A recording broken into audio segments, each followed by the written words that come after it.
Dear Ms. Borland, good afternoon, ma'am. Good afternoon.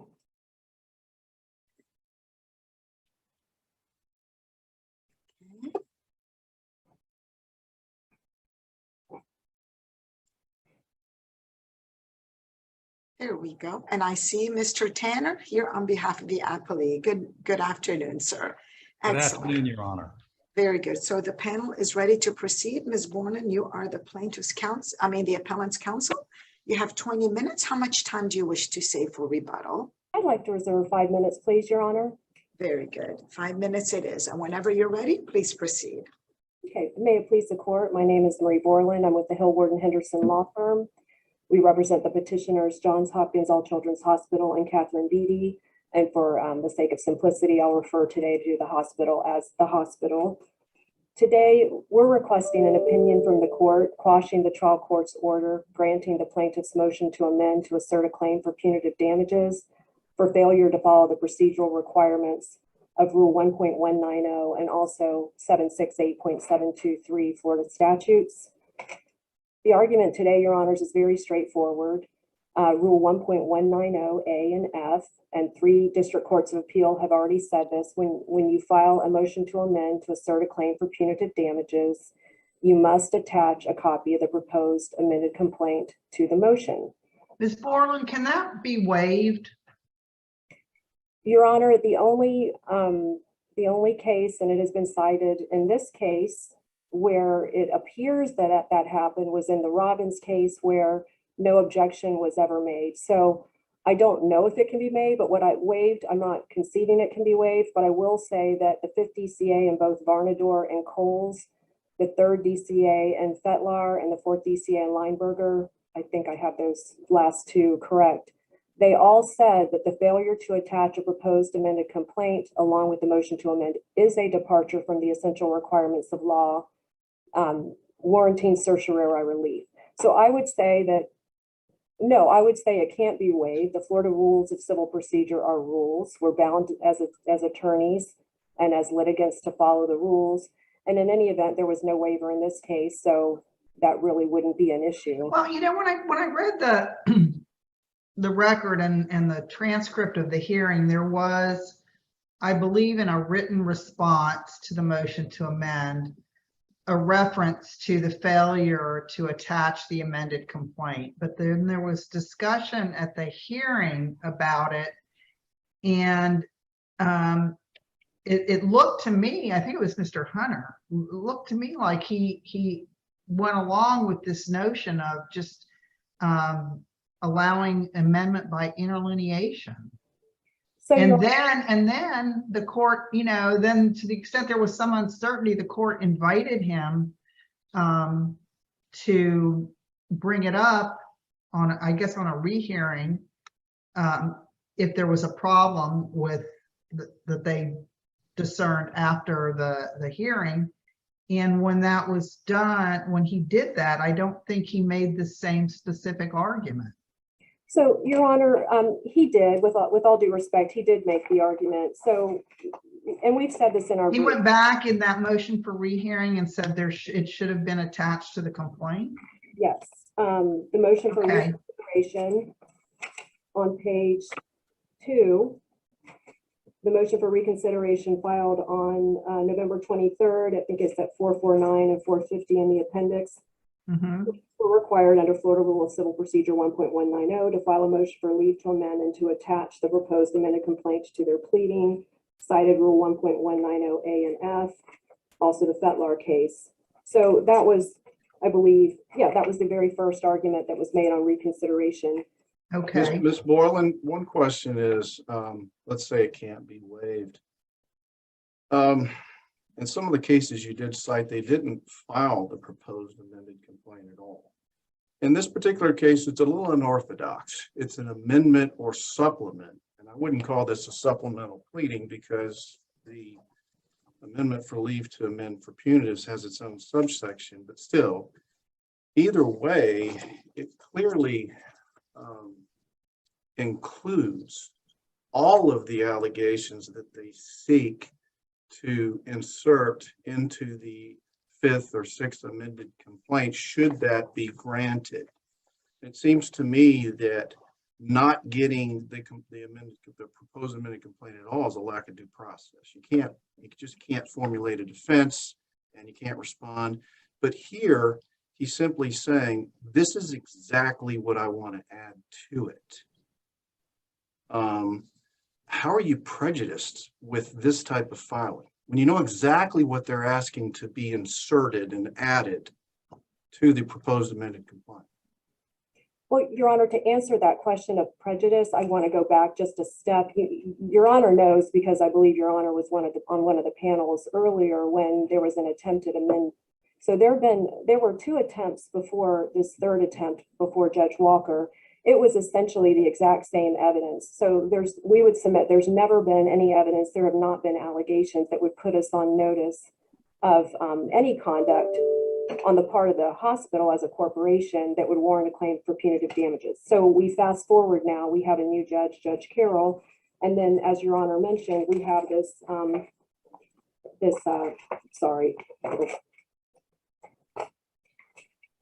motion for leave to file amendment or supplement. They knew how to do it because in the past, the plaintiffs knew how to supplement because in the past they've attached an amended complaint. They did not want this case off the trial docket. They did not want this case not to be at issue. So they created. But if I may, Ms. Borland, I guess that's to follow up what Judge Sleet said. All the cases that you cited to your brief, each of those cases, there was really nothing was placed on notice to the parties that this is what we're seeking. This one, to follow what Judge Sleet said, everything was the same. The only thing that needed to be added is that tiny little paragraph to be inserted. And so that's where I'm troubled with, is that I know what the case law says, and each of those cases are very, very different. Here, your clients were placed on notice of it, and the court went through and indicated on the record what he thought was appropriate within the standard. How can we say that the court procedurally got it wrong? Okay, so Your Honor, to answer again, Rule 1.190 says you have to attach a proposed amended pleading to the motion. So an amended pleading would contemplate a complaint. Again, and the DCAs have all said, when you don't do that, you've departed from the essential requirements of the law warranting certiorari relief. So just as a matter of precedent, were the court to say otherwise, the court would be, in our view, would be in conflict with the 3rd, 4th, and 5th DCAs. However, I'm actually glad this question has come up because it illustrates precisely why this cannot happen this way or should not be permitted to happen this way and what the prejudice is. And it really goes to our second argument, which is the procedural requirements of Section 768.723 were not followed because we're representing a corporation, and the court knows that there is a heightened standard for pleading against a corporation. So they file this motion for leave to file amendment or supplement that Your Honors are talking about. And they say the following paragraph is to be added before the demand for judgment clause in 14 counts. And it is a generic paragraph that just simply says the actions of the defendants, doesn't identify which defendants, were willful, wanton, malicious, and evidenced a callous and intentional disregard for the life and well-being of their patient, M.K. Kowalski, and or her mother, Beata Kowalski, which actions caused and contributed to previous physical, emotional, and psychological injury, and importantly, to the death of Beata Kowalski. Now, how does this put the defendants on notice? No, number one, this interlineated so-called amended pleading doesn't even pertain to the counts to which they have attempted to append it. Most of those counts had nothing to do with Mrs. Kowalski, and here the court is only concerned with counts 2 and 5. Those are the only counts at issue. Count 2 is for false imprisonment. It has nothing to do with the late Beata Kowalski. Count 5 is for battery. It has nothing to do with the late Beata Kowalski. So this generic punitive damages paragraph that they believe somehow accomplishes what Section 768.73 requires is woefully deficient under Florida law. And I'm curious, Ms. Borland, didn't ultimately they did file the appropriate complaint, the amended complaint? Didn't the court at that point said, okay, I'm going to go ahead and do an interlineation. I'm going to but go ahead and file one in abundance of caution. I think the court was trying to move this case along and trying to, and I think some of the words you use, we don't want to get into form over substance. The question is, when we talk about notice, what's the whole purpose of the rule? The whole purpose of the rule is to let everybody know what they're dealing with. That's what the whole purpose of the rule is. If you're going to bring in any additional claim, punitive damage, set it out, set it out. And all the cases that cited in your brief, those are very different from the facts here.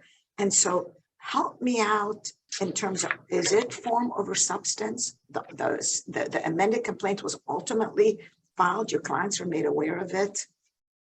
Okay, How do so you Connor, respond to that? sorry to interrupt. So it Oh, no, really you're is fine. it's really no different. Well, first of all, the Sixth Amendment complaint was filed after the hearing, so that is in violation of Rule 1.190F. So setting that aside, all the Sixth Amendment complaint did was insert that generic, inapplicable punitive damages paragraph before counts 2 and 5. And in fact, the order didn't really even, well, anyway, that's all the amended complaint was. Our principal argument, in addition to the failure to comply with 1.190A and F, which we think is enough, really the more fundamental argument is the failure to comply with 768.723. And Your Honor, Judge Kazam, I know you went through this in detail in the Dominguez case. And Your Honor, with all due respect, this is not indistinguishable from the Fetlar case. We're dealing with a corporate defendant here. And I would challenge the court to go through either the Fifth or the Sixth Amendment complaint and identify one high-level managing agent in the nature of a president or CEO or an owner. Well, let me, I think they're relying on, aren't they relying on risk management? Okay, so as to the battery claim, they talk about an unidentified risk manager. They plucked this from the deposition of Catherine Beatty, where she then corrected herself and said— Isn't risk management like a whole committee? No, they talked about a risk manager. They didn't identify a Right. risk manager by name. They talked about a risk manager. A risk manager would be like the vegetation manager. Okay, but we don't, in all those cases that you cited, those were after jury trials. And so I get the impression that that it takes factual development to understand the nature of the actor's role within the corporation, and that it's a jury question. So the Fetlar case was at the cert stage, and it talked about, that was a case that was also brought against a corporation, and the third district went through the analysis. Which case was that? Fetlar versus Suarez. Okay. Southern 3rd 97. And it talked about, in that case, the plaintiff sued the 4 limited liability companies, but not the individual employees who are alleged by name to have engaged in the intentional misconduct. The plaintiffs assumed that the alleged misconduct of the individual construction managers, superintendents, construction workers, without more, is misconduct of the 4 corporate defendants for purposes of the statute, but that is contrary to the plain language of the statute. The second shortcoming is they try to lump together the 3 primary individual employee actors and the 5 limited liability defendants, including individuals who played no role in corporate management. And they say, based on the shortcomings, the claim for punitive damages should not have been allowed. So that's even more than we have here. At least in Fetlar, they were identifying individual managers and people that they thought their conduct could be attributed to the corporation.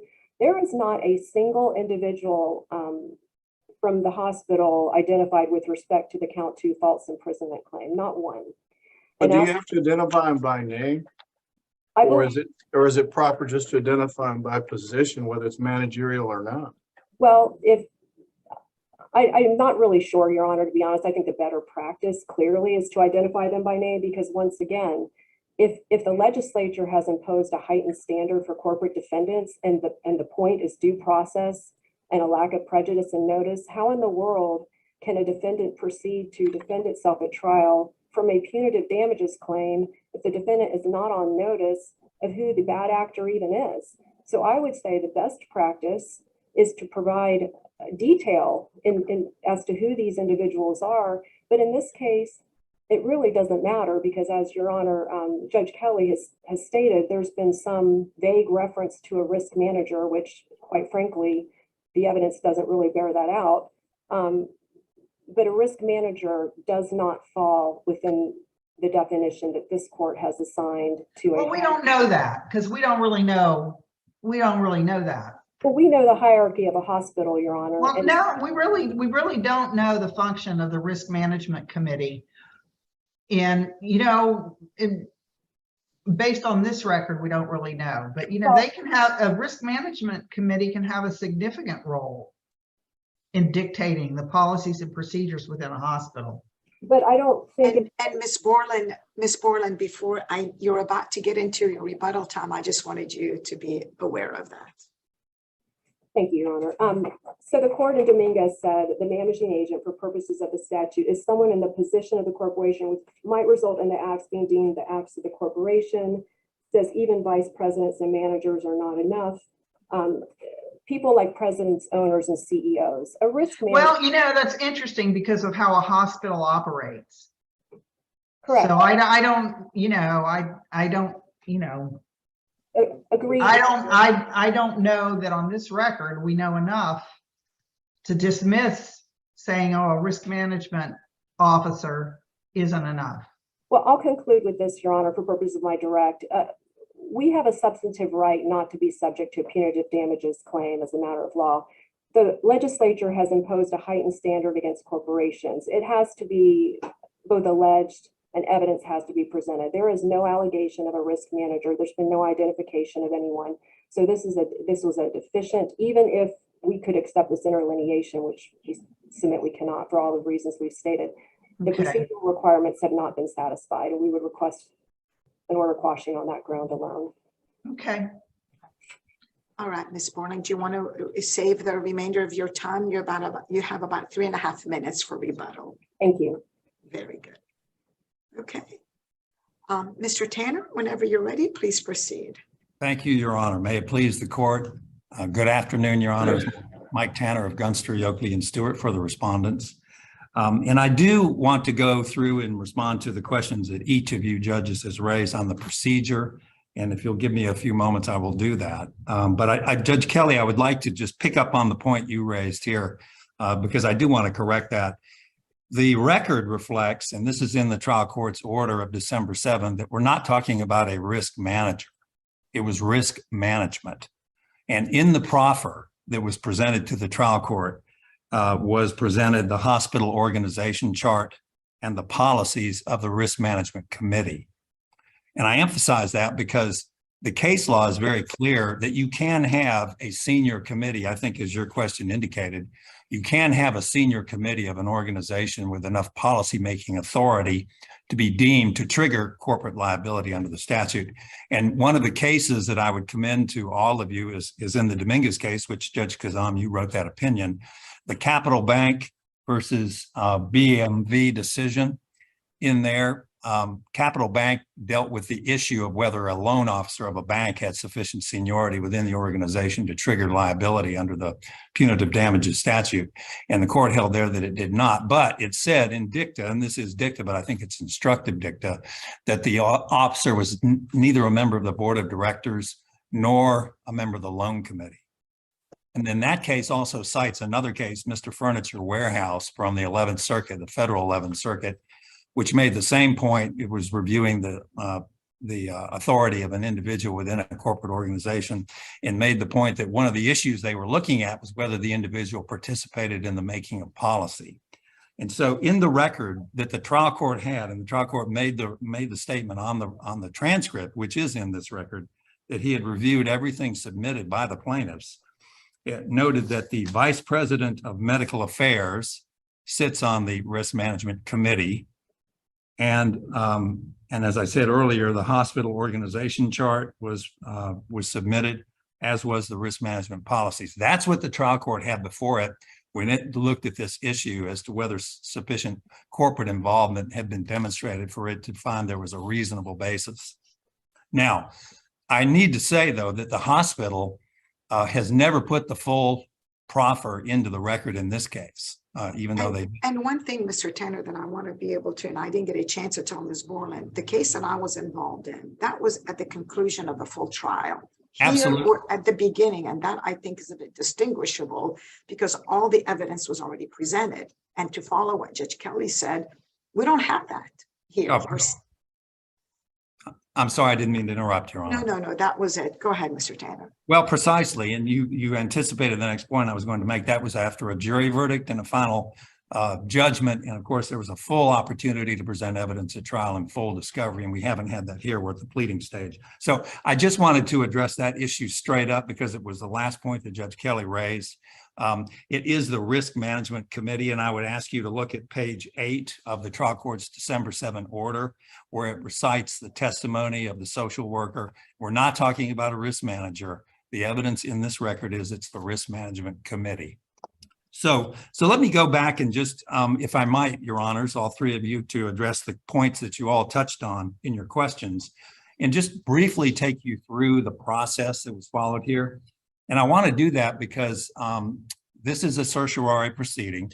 It is an extraordinary proceeding, and the Supreme Court in the Globe newspaper decision, which I know all of you are familiar with, made it very clear that the purpose of certiorari in this context, and I'm quoting now from the opinion, is to review whether the appropriate review of the evidentiary inquiry, whether the appropriate evidentiary inquiry was done.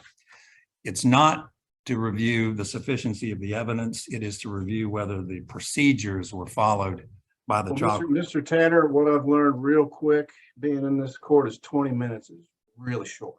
So Okay, I'm going to make. Here's the point. I'll make- You would admit that your colleague did not file the proposed amended complaint. Rather, he filed what he wanted to add to it, correct? I would admit that statement, but I disagree with the characterization or the legal point that I think Your Honor's making. Well, but the rule says 1.190 says you got to file the pleading. It says you may file an amended pleading, and significantly, Judge, it does not say complaint. Nowhere in the rule does it say you have to file a freestanding complaint, and that's important. Okay, because you're reading my mind. So you've got substantial compliance is what you're saying. Well, I'm not. They're even more than that. We have more than Filed that. the amendment. Yes, sir. So, but to get real quick, and I'll let you finish, is I think the law is pretty clear that the old CERT standard applies, whereby we're determining whether the trial court followed the appropriate procedure and had a hearing. And 9.130 does not apply, which would allow us to determine the sufficiency of the evidence. Well, Okay, so go ahead. yes, sir. And I will get to that point at the end, if I may, Judge. Yes, you should not treat this as an appeal. This is a certiorari proceeding. It was filed as such and should be decided as such.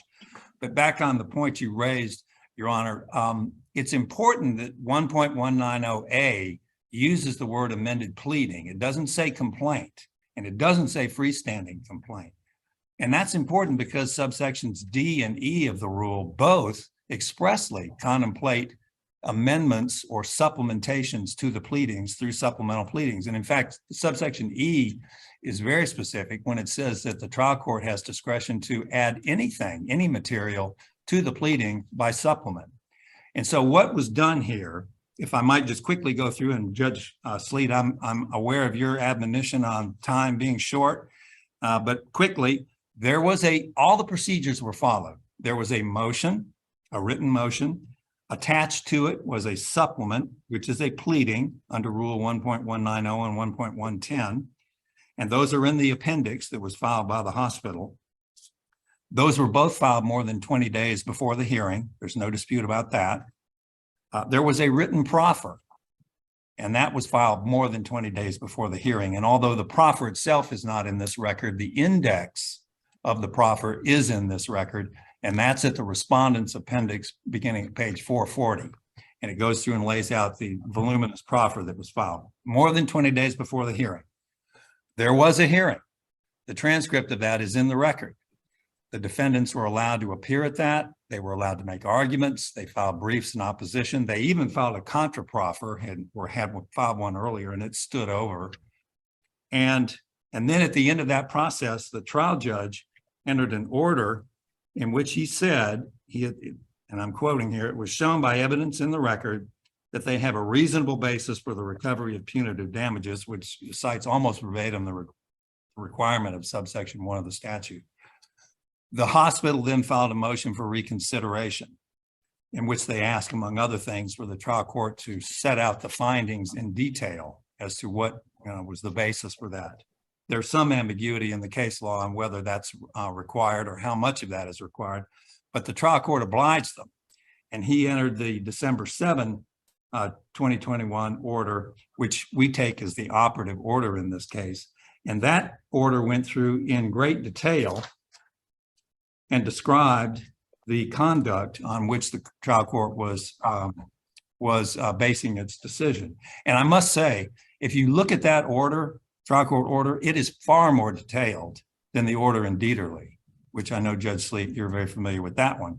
You compare those two orders, and the order here below was far more detailed. And then the trial court did what we submit was a reasonable and expedient thing to do. And he said, why don't we, I'll order that the plaintiff file a freestanding complaint, because the bank or the hospital have been complaining about that.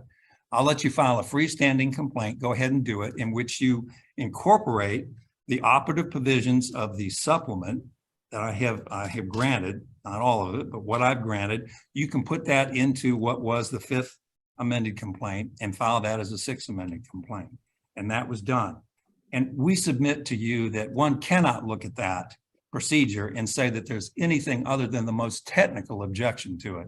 Because if you look at that 6th amended complaint and the process by which that came about, it is very clear the hospital is on fair notice and was about the allegations and the key evidence that supported those allegations. And so the point is that if you look at the process that was followed, we submit that the rules were set up to give fair notice to the hospital, and that was done in this case. And one point I do want to make, and that is that throughout the papers of the hospital, they've made the point that there was no showing by clear and convincing evidence. That we submit, just as the court observed in Dieterle, that conflates the pleading standard of subsection 1 with the standards of subsection 2. And indeed, the hospital made that same conflating argument here today when they argued to you that there needs to be an allegation of the matters in subsection 3 of the statute. There's no case that says that. The statute doesn't say that. The rule doesn't say that. Subsection 2 and subsection 3 are standards relating to the evidence to be presented at trial. Subsection 1 is the pleading standard. I'm not presuming to assess the sufficiency of the evidence at all. My question is simply, was there new evidence in this proffer at this hearing than what was proffered before at other hearings? You know, Judge Sleet, I don't know that I can answer that. Because the proffer was over 1,000 pages. And I don't know what was proffered before or what wasn't, but I will say this. I think it was entirely appropriate for the successor judge to review this again. And even if it was the exact same standard, if you look at the order from the predecessor judge, I think it's clear that he conflated the pleading and the evidence standards as well. Because he talked— Don't you agree, Mr. Tanner, that a successor judge has every right to go through prior orders, and to make it, so long as it's done before the final judgment, a successor judge has that opportunity, correct? Yes, correct. Absolutely, Your Honor. And the hospital's lawyer has argued that those in their papers, not here today, but they've said that this court has affirmed those decisions of the prior judge. Well, that's not true. Certiorari was denied on those, but that's not an affirmance. But again, if you look at that order from the predecessor judge, I think you'll see that that judge conflated the standard and used the wrong standard at the pleading stage there too. So it's a reasonable thing to for the successor judge to go ahead and review that.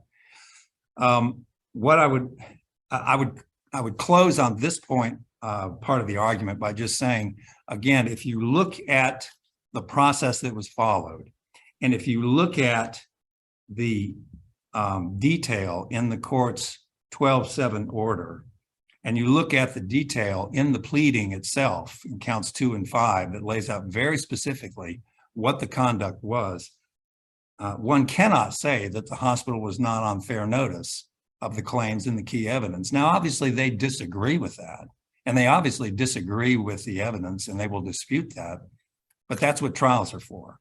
We're here at the pleading stage. Now, I do want to, Judge Sleet, I do want to address briefly the point you raised about whether this should be treated as a non-final appeal. I mean, we would say clearly not.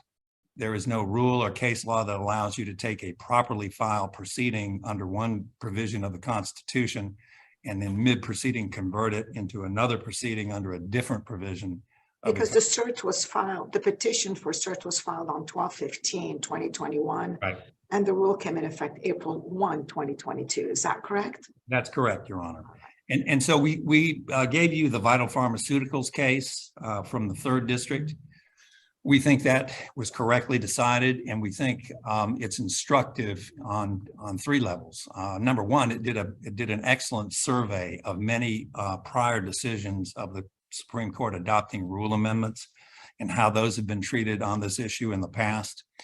And it made the point that on the issue of retroactivity, which is really what the hospital is arguing here, you first look to the order of the Supreme Court adopting the new rule to discern any intent for retroactivity.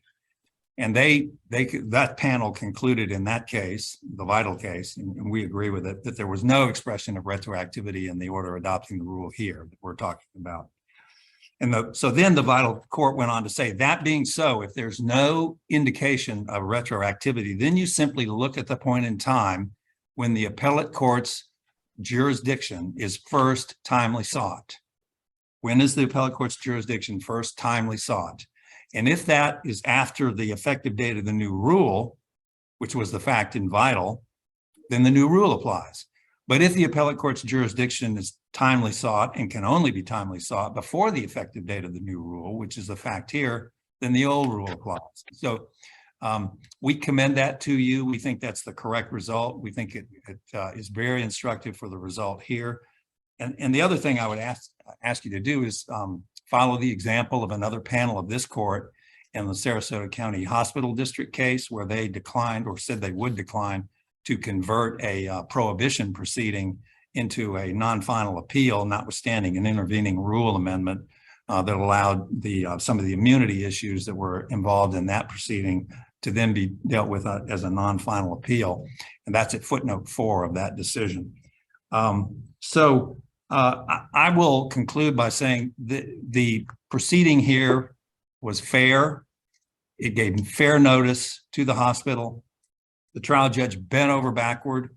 He entered an order, which we think the November 15 order is sufficient. It recites the language of section 1 of the statute, but at the hospital's urging, he obliged them and entered a very detailed order, which put them on fair notice of all the key evidence. And so it's they cannot say that they're not on fair notice now of what the allegations are. So unless there are further questions from the court, from the panel, we'll rest on our papers on the remaining issues. And we'd ask you to deny the motion to treat this as an appeal and deny certiorari. Thank you, Mr. Tanner. Ms. Borland, actually, you have 3.5 minutes and you may proceed, ma'am. Thank you. And Ms. Borland, I just want to ask you something real quick. You didn't address the cert versus appeal issue initially, so I was assuming maybe you had given up on that argument. And again, with my 3.5 minutes, I wanted to just quickly say, we're not challenging the sufficiency of the evidence. We're not stating this is now a 9.130 appeal. We are challenging the failure to follow the procedural requirements of the statute. So I just want to put that to rest before. Okay. I So, write- but you're no longer arguing this should be converted, correct? Well, we filed a motion quite some time ago, but now we are here where we are, and that has not been briefed fully. So we are now back to where we were at the beginning, and we're arguing the failure. Okay. Thank you for that. And Thank you. I asked Judge Kuzam not to hold that time against you because I wanted to make sure I understood your Well, position. Thank you, I appreciate that. Judge Sleet, you talked about whether it's a complaint that's required. I would say the Barnador Court has said the filing of an amended complaint with the motion to amend is essential legal requirement of moving to amend to assert a claim for punitive damages, and because the respondent did not attach a proposed amended complaint to its motion as required by the 1.190, the order, the writ was granted. The court explained the purpose of that. The proposed amended complaint has to have sufficient allegations in order to then have a framework for which to evaluate the evidence. Here, I would just urge the court, please look at the allegations of counts 2 and 5. The court will not see anything in either one of those counts that would put us on the hospital on fair notice of what misconduct the hospital engaged in. And with regard to this argument about a risk management committee, we would submit, we are not relying on Dominguez for being in the same procedural posture, but we are relying on Dominguez for defining what it means to be a high-level policy-making managerial agent who can bind a corporation. A risk manager does not fall in that category. And even if it did, that would only apply to count 5. Count 2, there has been no evidence of any high-level corporate entity manager, president, CEO involved in the alleged false imprisonment. So again, there's a split here between those two counts, but once again, we don't think that the plaintiff has satisfied either one. The hospital is not on fair notice. The evidence is essentially the same. The findings that were included in Judge Carroll's order on reconsideration, if the court looks at that order, were plucked almost verbatim from a very hyperbolic affidavit prepared for a young woman. It was not facts, it was not evidence. So I think Judge Carroll's order setting forth the findings is very indicative of what he was relying on, which we would submit was improper. You know, once again, the defendant has a substantive right not to be subject to a punitive damages amendment. So the presumption is in our favor in this proceeding. The legislature has submitted a heightened standard, not only for the evidence, but for the pleading. The pleading is deficient. Whether you look at the proposed, interlineated paragraph or the allegations of the complaint itself, we are not on fair notice. We're not prepared to go to trial to defend a claim for punitive damage on the state of the pleadings right now. We believe it would be error. It would be in conflict with 3 other district courts of appeal for this court not to quash the trial court's order. So we are asking for the court to do that and for an opinion confirming that when litigants want to amend to assert claims for punitive damages under Rule 1.190, they must attach a proposed amended complaint, as the 5th DCA said in Barnador, to the pleading. And if that complaint is to allege punitive damages against a corporation, it must either identify the actors involved or, at a minimum, how they fall within the hierarchy required to meet that heightened standard. And with that, we will rest. Thank you for your time. No, thank you, Ms. Borland. Thank you, Mr. Tanner. Thank you, Really Your Honor. Well argued on both sides. And with that, I think you were the last case on this docket for today. Thank you both. The court will stand in recess. Thank you, Your Honor. It's a good day. Thank you.